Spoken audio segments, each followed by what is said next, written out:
Hello, practice members and friends. Dr. Bryan here from Laneville Family Chiropractic. Thank you so much for joining me today on this presentation about how to support the immune system. The reason I want to do it is there's so much talk about the virus and how to avoid it, and not enough talk about what we can do to be healthy. So we're talking a lot about the germ, not a lot about the host and the host health. So today, through this presentation, that's exactly what I want to focus on. In particular, 8 strategies and how to support strong immune system as we go forward here. I'll try not to talk too quickly, but to have a lot of information to go over with you.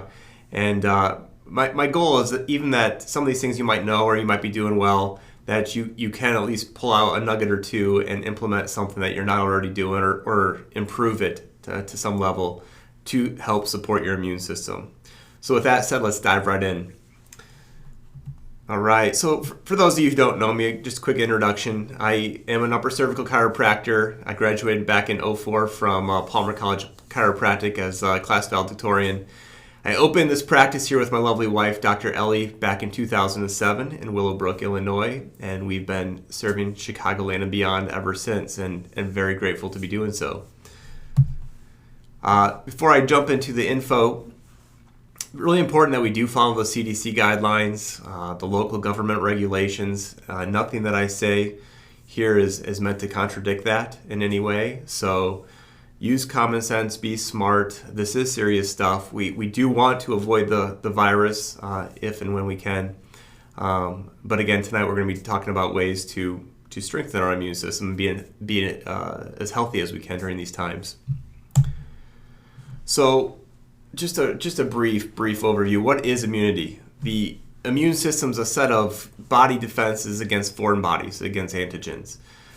These infectious agents, so the viruses, bacteria, funguses, etc. It's a complex system. It can be divided into 2 parts.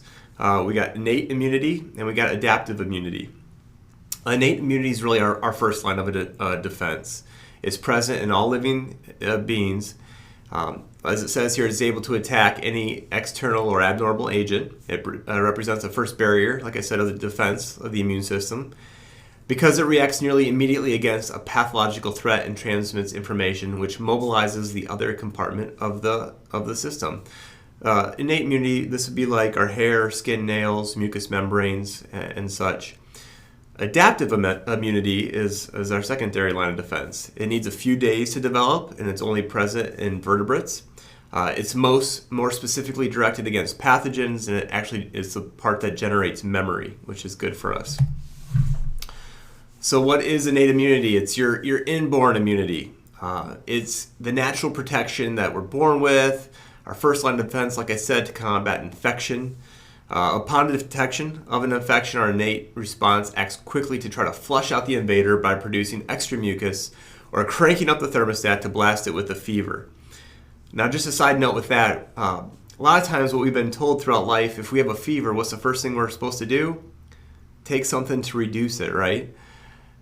The body, the human body, that innate intelligence, that innate immune response is there for a reason. It's not a mistake. It's not an accident.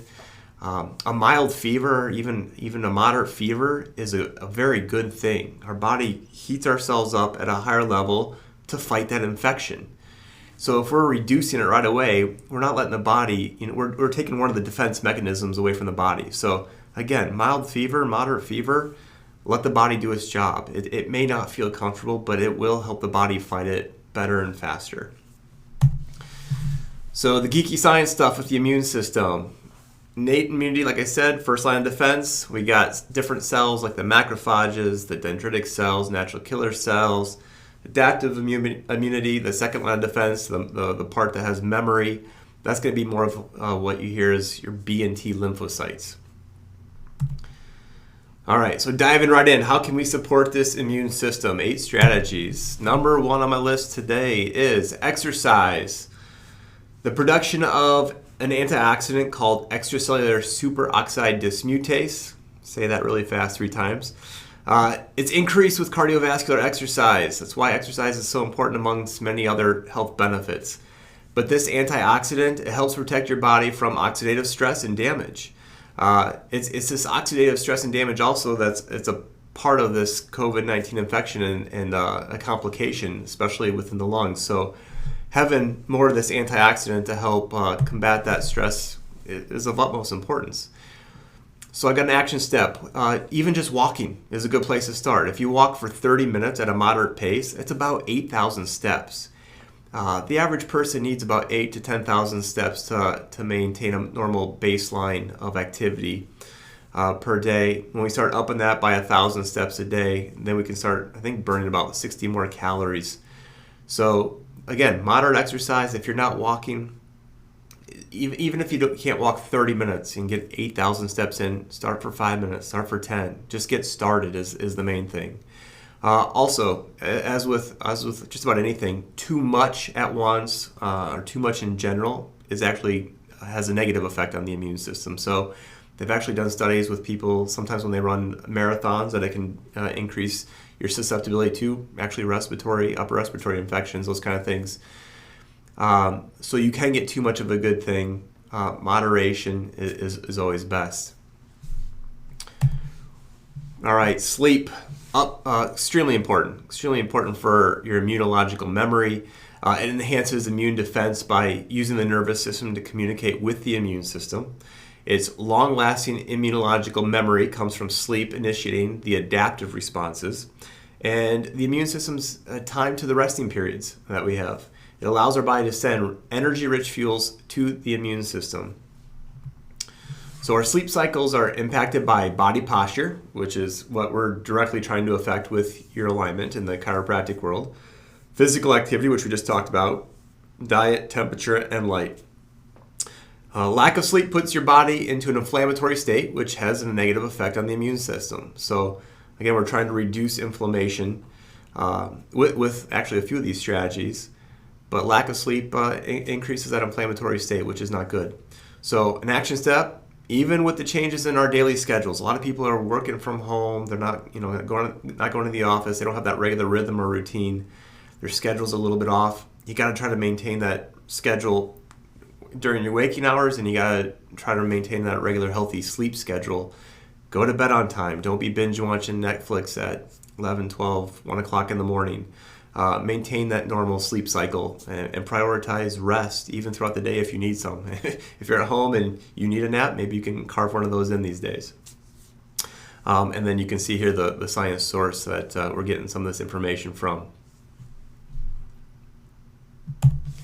All right, strategy number 3, stay calm. Don't stress. That's easier said than done, but stress kills, unfortunately. It downregulates the immune system. The chronic stress can activate latent viruses, actually.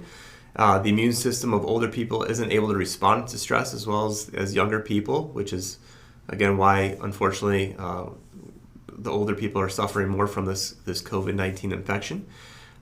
Calm can change your immune cell signaling, so having that sense of calm. It can also decrease the likelihood of developing disease. So staying calm is extremely important. Again, not easy to do, but some strategies to do that.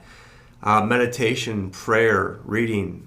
There's, I have on here a mindfulness app such as Calm. You can download it onto your phone. But utilize these resources out there. Breathing exercises. All this stuff is very, very important. Also, quite frankly, less social media, less news for sure. If you really need to find out what's going on, check in just in a bite-sized chunk, get the info you're looking for, and then get out of that thing. Do not leave the news on in the background all day long. I don't care who you are or even what you think about all this, but being exposed to this stuff nonstop, it'll stress anybody out. So reduce stress, stay calm the very best you can. Use these strategies to help you out. I got a source for some of this information also here, coming out of the Current Opinions in Psychology back in 2015. Also, I saw a really cool study. It was out of the New England Journal of Medicine. It was titled Psychological Stress and Susceptibility to the Common Cold. In this study, they had 394 healthy subjects that volunteered, which, I'm surprised they were able to find 394 people that volunteered for this one, but they volunteered to have one of 5 different viruses dropped into their noses. So one of the viruses also actually a coronavirus. We've had other coronaviruses out there. Not this new one is. This current one is a new one, the novel virus, but there are other coronaviruses out there. But so they had 394 people dropping 1 of 5 viruses in the nose. Before the drops, each of the subjects were assessed for psychological stress, and 3 major outcomes, which I have listed here on the slide. Number 1, yes, not everybody got sick and showed symptoms, even though the virus was directly put into their nose. So it's kind of what we're seeing today with all these asymptomatic carriers. These people who have been exposed to the virus have no idea that they've been exposed at all. And there's no symptoms that they typically talk about. Number 2, the more stress that person had in their life, the more likely they were to get sick, which was no surprise. And number 3, the psychological stress as an indicator was a better predictor of sickness than some of the other lifestyle factors that they were testing for in this study, like smoking, alcohol consumption, exercise, and diet, and quality of sleep, which we talked about. So really interesting study. Again, goes to show how important our psychological stress is to our immune response. More stress is worse, of course. All right. Strategy number 4 to support a strong immune system.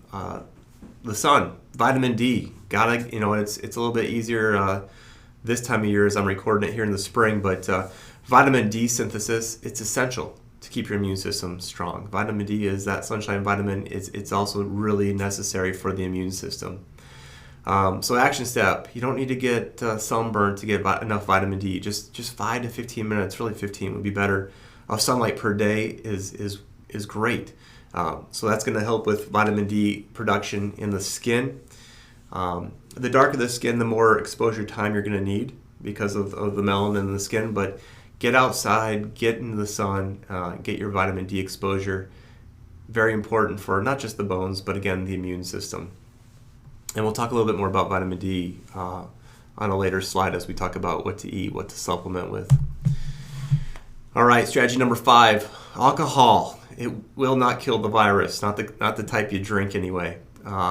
What alcohol does is it disrupts your immune system, unfortunately.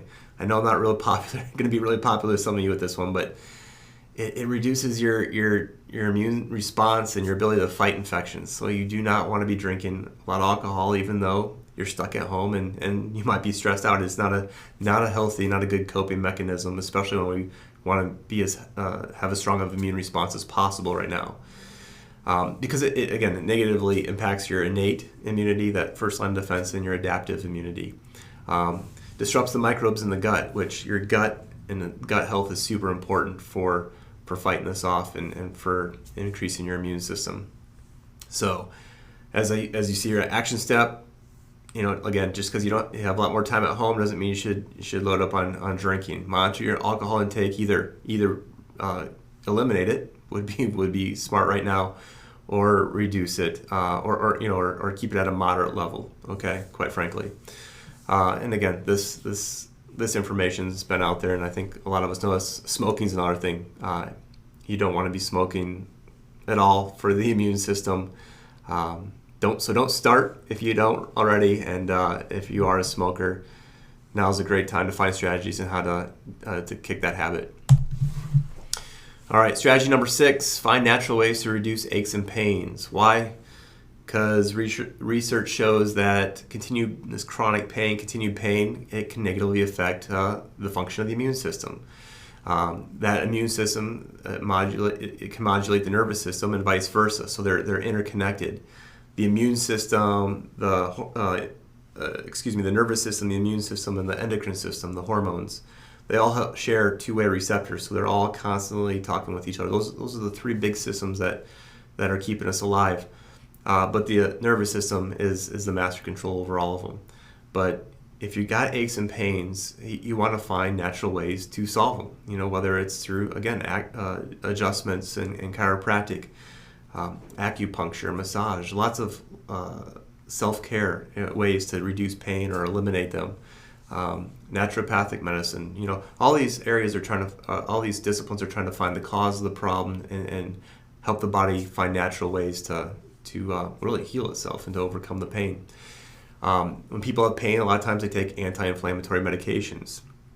Unfortunately, those types of medications compromise the immune function. So again, try to find ways to deal with the pain, whether it's, even put an ice pack on something versus, again, taking an anti-inflammatory would be a much better approach. And you can see the source for where we get this information from. All right, strategy number 7, your brain controls it all. So science says innate and adaptive immunity are coordinated by the brain and contribute to long-term immune memory. The immune and nervous systems are connected and can control each other. And your brain and your central nervous system live in your skull, brain in the skull, and then spinal cord house in the spine. So movement of the spine is huge. That whole body exercise that we talked about, super important. Moving the spine is what charges the brain, really. It sends a whole lot of signals up into it. And you want healthy movement of the spine. When the spine's misaligned, it's not moving optimally. It's not in a healthy way. When the spine's lined up, not only is it decreasing pressure on nerves, but it's also sending better, less garbage signals to the brain when it's in better alignment. So move the spine, keep it lined up. Again, that nervous system, that brain controls everything, including the immune system. All right, strategy number 8. Super big one here. A lot of you are hearing a little bit about this out there, but you are what you eat. What we're eating right now really matters for the immune health. So deficiencies in some of these minerals and vitamins that I have here, like zinc, selenium, iron, copper, folic acid, vitamins A, B6, C, E, they alter immune responses if we're deficient in them. So what do we got to do? We got to keep eating our fruits and vegetables. Nothing, not earth-shattering, but a lot of people still are not doing that. Eat the rainbow, eat the greens, and eat the different colored vegetables to help support and make sure you are getting in a lot of these essential minerals. Even with that, sometimes I think supplementation is necessary, and so we'll talk about that here in a little bit. But ideally, if we can get as many of them from whole, healthy, organic foods, that's better. So what are some of the things that are good to eat? Again, plant-based foods. Eat the rainbow, like I said, the greens, the colors. Organic grass-fed meats, if you're going to be eating meat. Smash foods, the salmon, mackerel, anchovy, sardines, herring. Garlic, onions, fermented foods. Fermented foods are huge as actually prebiotics for the gut microbiome, the bacteria that live in there. Having a good probiotic is also of utmost importance. As you know, in this office we promote the Megaspore probiotic because it's in a spore form and actually gets through that stomach acid better and into the gut where it can do its job and be helpful for you, populate the good bacteria and help start getting rid of the bad ones that could be there. All right, what things not to eat? Huge category right up the top here, gluten. So what's gluten? It's a protein in wheat, and barley, and rye. It's not in oats, but a lot of the oats in this country are transported with the wheat products, so it can be contaminated with it. So you do have to watch out for it. Sugar, simple sugars are terrible for the immune system. Refined starches, decrease sugar intake for sure. Processed foods, eliminate them if you can, or eat very little because again they have very low nutrient quality. Dairy, you got to watch out for that because it's really more pro-inflammatory and increases mucus production, which is what the bacteria and viruses love. Again, we talked about not smoking and the sugars, no artificial sugars, not just the regular stuff. What supplements should you be taking? Again, this is if you're low in things or looking for a temporary boost in things. Vitamin D, which we talked about earlier, super important. So a good D3 supplement with K2, which prevents the calcification and plaquing, is really important. You can take the best way to know how much vitamin D you need is to see where you're at right now. There's a blood test that can tell you your vitamin D3 levels. A lot of people in general are either low or maybe closer to where they could be or should be. But for optimum levels, a lot of people will have no problem. It won't hurt them to supplement. So I personally am supplementing thousands a day right now of vitamin D3 and the K2, again, to boost that immune system. Vitamin C also very helpful in promoting a healthy immune response. This is one of the things they're even using in some of the hospitals at really high doses to help treat the virus. Zinc, again, also a really important mineral. Mixed mushroom complexes can show some very immune boosting support. The probiotics, which we talked about just a moment ago with the Megaspore, huge impact on the immune system. So much of the gut and the gut health is tied into immunity. Again, that's why I threw in there, being gluten-free. That's not just for someone who's suffering from celiac disease. There's a lot of people who are sensitive to gluten where it's, you may not have the same types of symptoms that a person with like celiac disease has, but it can be really causing nicking the intestines, really, quite frankly. It's kind of like a cheesecloth, and it's like kind of creating nicks in there and destroying them. And over time, it adds up, and then sooner or later we got leaky gut and we got bigger problems. Probiotics, super necessary, again, to have to have a healthy gut. You got to populate it with good bacteria and get rid of the bad guys. But then you got to feed the good bacteria, and that's where those, make this microbiome company with the Megaspore has a prebiotic product. We have it here at the office if you're interested. Also, again, that's where those things on the other slide with the kimchi and the sauerkraut are good foods for prebiotics to support the good bacteria. Got vitamin C on here twice, but it's just that important. So, glutathione, beta-glucans, omega-3 fatty acids, very important. Elderberry can show benefits in helping decrease that viral replication. So, all good things that you could be using as supplements to support a healthy immune response right now. All right, so just kind of, again, some brief do's and don'ts. Do's: wash your hands like your life depends on it. 20 seconds or more. Good old soap and water. It's not just for the coronavirus, but all the germs that we're picking up from the doorknobs and the elevator buttons, etc. Money, as I have here, really dirty. So, wash your hands, especially before you eat or touch your face by any means. Stay home if you're sick. Same with your children. If you got a fever, if you got these symptoms, the best thing to do is to stay home, get better, and quarantine yourself. If you want to relax, go for it. Still got to practice the social distancing right now. Avoid activities that have large crowds. But yeah, do what you can to find relaxation in your life and keep some normalcy in that respect too. Stay well hydrated. Now is not the time to forego the water. So I tell people to drink half their body weight in ounces per day of clean water, good water. So that's not counting coffee, which has a lot has the caffeine that dehydrates us. Again, the alcohol dehydrating effect. So water, half your body weight in ounces per day. Remember, unless you're older and have pre-existing conditions, you're likely to fully recover. That's the good news. Really, I believe 99% when it's all said and done here, plus point something is going to make a full recovery of this. It's sad that anybody is succumbing to any illness, but those who are younger, who have healthy immune systems, or we find strategies to boost it, are going to make a full recovery and be just fine. And a lot of people are asymptomatic and have, again, very mild symptoms. Rest, relax, live the healthy lifestyle that we talked about. Sleep, reduce stress, poor nutrition. That's not that'll decrease the immune system. Poor hydrating weaken the immune system.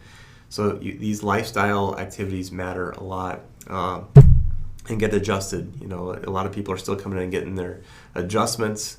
It's helping decrease the stress in that sympathetic part of the nervous system, helping people sleep better again, get a good night's sleep, because I hear a lot of these days about how sleep's being altered with the stress of this. So again, resetting that nervous system, super important. Again, some just things not to do: eat or drink if you haven't washed your hands real well. All right, wash them like the toilet paper was too thin. And again, for 20 seconds or more, good old soap and water, and wash all parts of them, okay, in between the fingers, back of the hands, up into the wrists and whatnot. Don't visit grandma, grandpa at the nursing home right now. You gotta, call them instead, FaceTime them, using technology, hopefully, if they're allowed to, if they're able to. Avoid the ER for spinal issues. If you know people have aches or pains, severe back pain, God forbid, during this time, not the best place to be going right now. That's why chiropractors have been open throughout this whole thing and deemed an essential service and business.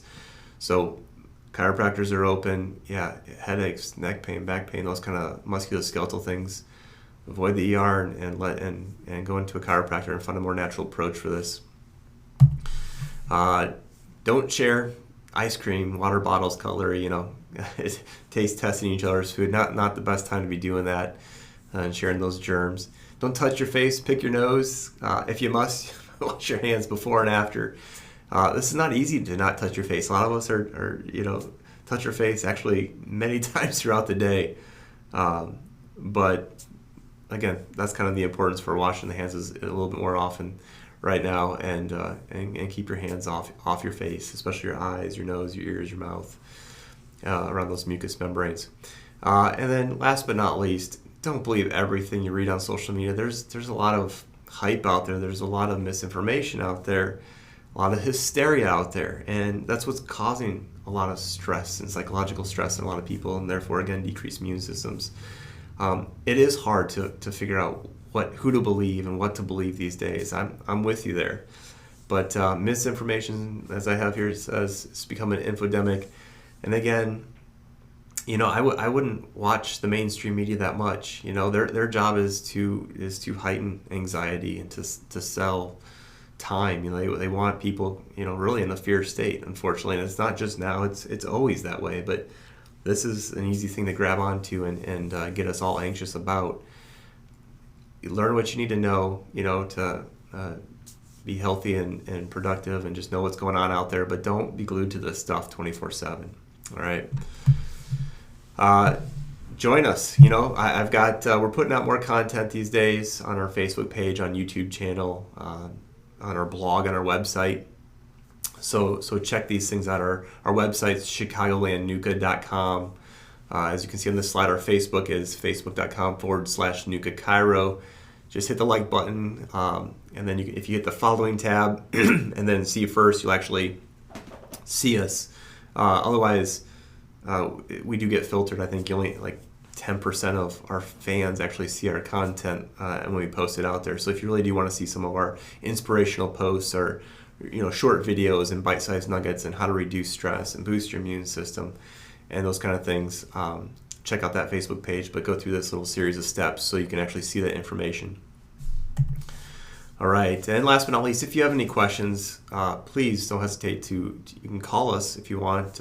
Email us here. I got my professional email here, info@chicagolandnuka.com. And again, you can follow us on Facebook, but you can also message us there. So if you're a fan of this Facebook page, /NukaChiro, if you have the Messenger app set up, you can actually message the office that way too. So with that said, I hope, like I said, my intention was that even if you picked out one or two nuggets from this presentation that helps you out, my job is done. I hope you stay healthy. I hope you are well. I hope your families are well. And again, if you need anything, don't hesitate to reach out to me. Till I see you again, you take care of yourselves. Be well. Goodbye.